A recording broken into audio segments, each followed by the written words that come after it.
how you all are in this lockdown period? I hope you all will well. So, this video is for class 8 and it's your second part of chapter 2.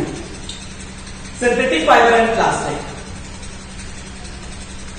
हाँ, last जो हम लोग पढ़ लिए थे वो हम लोग सिंथेटिक फाइबर तक पढ़ लिए थे, सारे सिंथेटिक फाइबर को देख लिए हुए थे। अब हमको जितने भी सिंथेटिक फाइबर पढ़ने हैं उनको देखना है। पहला नायलॉन को देखना है, पॉलिस्टर को देखना है, आर्गेनिक को देखना है और रेयन को देखना है।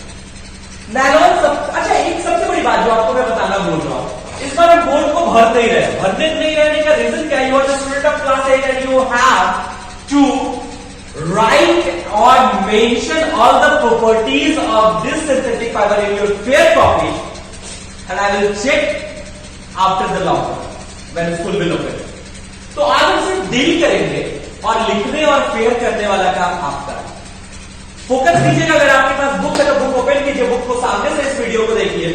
नायलॉन सबसे पहला fully synthetic fibre that was made using no natural material, किसी भी तरह का नेचुरल मटेरियल को यूज किए बिना नायलॉन बना हुआ। ये बहुत ही कॉमन सिंथेटिक फाइबर में आता है, तो हर जगह से यूज हो जाने वाला सिंथेटिक फाइबर से ये आता है।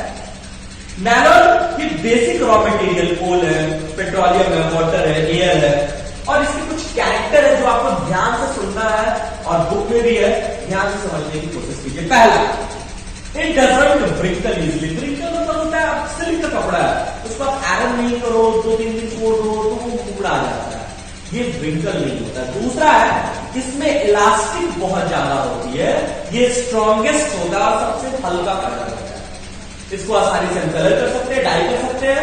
नायलॉन फाइबर वाटर का ऑब्जर्व नहीं करता है ज्यादा, इसलिए वो जल्दी सूख जाता है।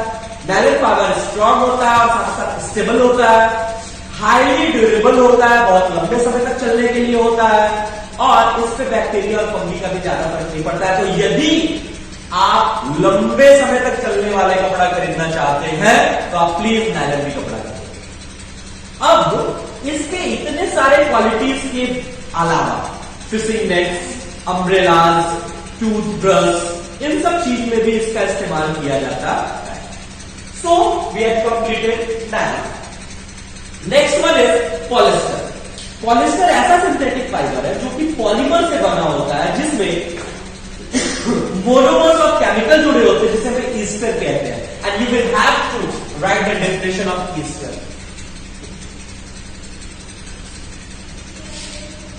नाउ इसके कुछ कैरेक्टर है जिसको हम लोग देखते हैं।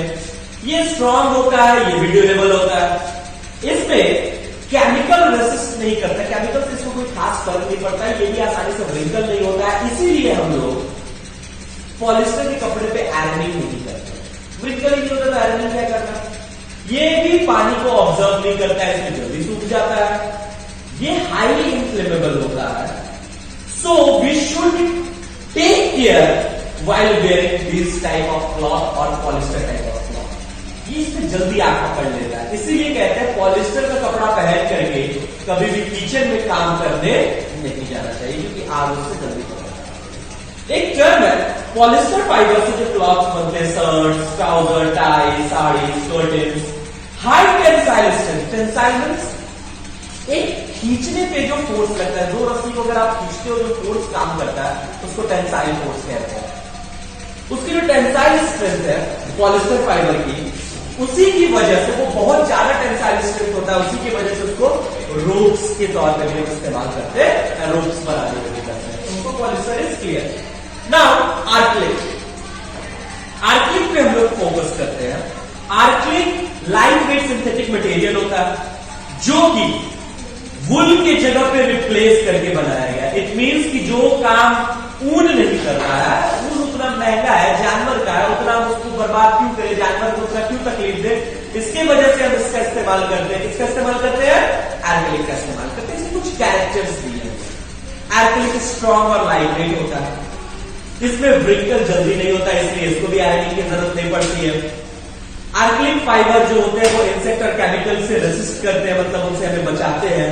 ये उल से सस्ता होता है और इजी टू मेंटेन होता है। वुलन क्लॉथ को मेंटेन करना थोड़ा ज्यादा टफ हो जाता है। आर्कलिक जो होते हैं कपड़े वो वुल के ह्यूमिड जगह पे यानी कि ठंडी में पहनने वाले बनाए जाते हैं। Next topic is rayon. Our click is complete. Rayon rayon semi synthetic fibre कहलाता है, मतलब सेमी मिला जुला सरकार, गठबंधन की सरकार दैट्स कॉल्ड। इसमें 2-3 पार्टीज मिले होते हैं, उस तरह 2-3 सिंथेटिक फाइबर भी इसमें मिले होते हैं, और इसमें जो नेचुरल फाइबर होता है उसको हम लोग सेलुलोज कहते हैं, और ये फाइबर लकड़ी के गुद्दे से, वुड पल्प से, आगे के प्रोसेस से बनाया जाता है, मेनली वुड पल्प से बनता है। इसके जो कैरेक्टर है, ये फाइबर मॉइस्चर को ऑब्जर्व कर लेता है, इसलिए गर्मी में हमें अच्छा है। इसको आसानी से डिफरेंट कलर में डाई कर सकते हैं, और ये आर्टिफिशियल सिल्क भी कहलाता है क्योंकि सिल्क को रिप्लेस कर रहा है। सो गाइस, हम लोग इसी में आगे पढ़ेंगे ब्लेंडेड फाइबर। लेट्स रेस्ट, इसको इरेज करते हैं। ओके ना, ब्लेंडेड फाइबर्स ये वो फाइबर्स होते हैं जिनको हम लोग डिफरेंट काइंड ऑफ फाइबर को मिला के एक नया फाइबर बनाते हैं। ये एक तरह का एक्सपेरिमेंट है।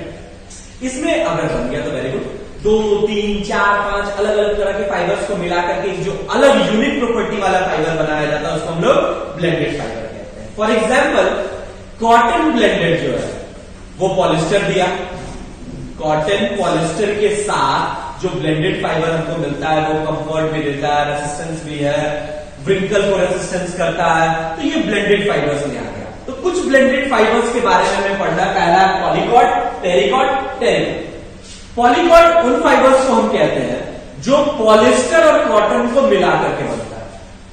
शर्ट्स बनाए जाते हैं पॉलीकॉट के। टेरिक और कॉटन को ब्लेंड करके जो बनाया जाता है उसको पॉपुलरली हम लोग टेरिकॉट कहते हैं, जनरली हम लोग टेरिकॉट कहते हैं, और उससे बहुत नए नए तरह के ड्रेस मटेरियल्स बनाए जाते हैं। टेरिवुल, टेरिलीन और वुल को मिला करके जो सब्स्टिट्यूट बनाया जाता है वुलन क्लॉथ्स के लिए, उसको हम लोग टेरिवुल कहते हैं। नाउ अब हम सिंथेटिक फाइबर के कुछ एडवांटेज और कुछ डिसएडवांटेज को भी देखेंगे, जिससे डिफरेंशिएट भी हम कर सकते हैं। सिंथेटिक फाइबर हाई टेंसाइल होता है, जाहिर सी बात है इसकी एडवांटेज है। इसी वजह से इसको रोप्स और भी अलग अलग तरह का इक्विपमेंट जो हैवी लोड को कवर अप कर ले वो बनाया जाता है। सिंथेटिक फाइबर जो होते हैं वो मेंटेनेंस फ्री होते हैं, उनको ज्यादा मेंटेन करने की सिल्क की तरह जरूरत नहीं होता है। सिंथेटिक फाइबर आसानी से अपने ओरिजिनल शेप में आ जाते हैं, जब उसको क्रश कर दो, मुड़ा छोड़ा दो तब।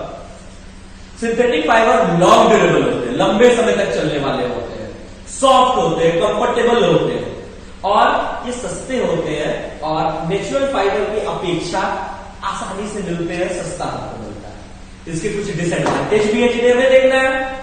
ये गर्मी में मॉइस्चर को ऑब्जर्व नहीं कर पाते, इसलिए ये गर्मी के लिए सिंथेटिक फाइबर उतना बेटर नहीं है। ये फाइबर हाईली इन्फ्लेमेबल होता है, इसलिए किचन में हम इसको काम नहीं कर सकते हैं पहन करके, या नहीं करना चाहिए, या सावधानी बरतना चाहिए। सिंथेटिक फाइबर आसानी से मेल्ट हो जाता है, इसके लिए हम इसको आयरनिंग करने वक्त या किसी भी चीज हीट के साथ जब इसको इन्वॉल्व करते हैं तो ज्यादा से ज्यादा इसमें प्रिकॉशन लेते हैं। This all for this video. In next video, we will read about plastic, types of plastic, use of plastic, property of plastic, effect of plastic, and R principle, 4R principle: reduce, reuse, recycle, and recover. So, class 8, homework will be given on your WhatsApp group. You will have to do that, and after this, we will meet in next video.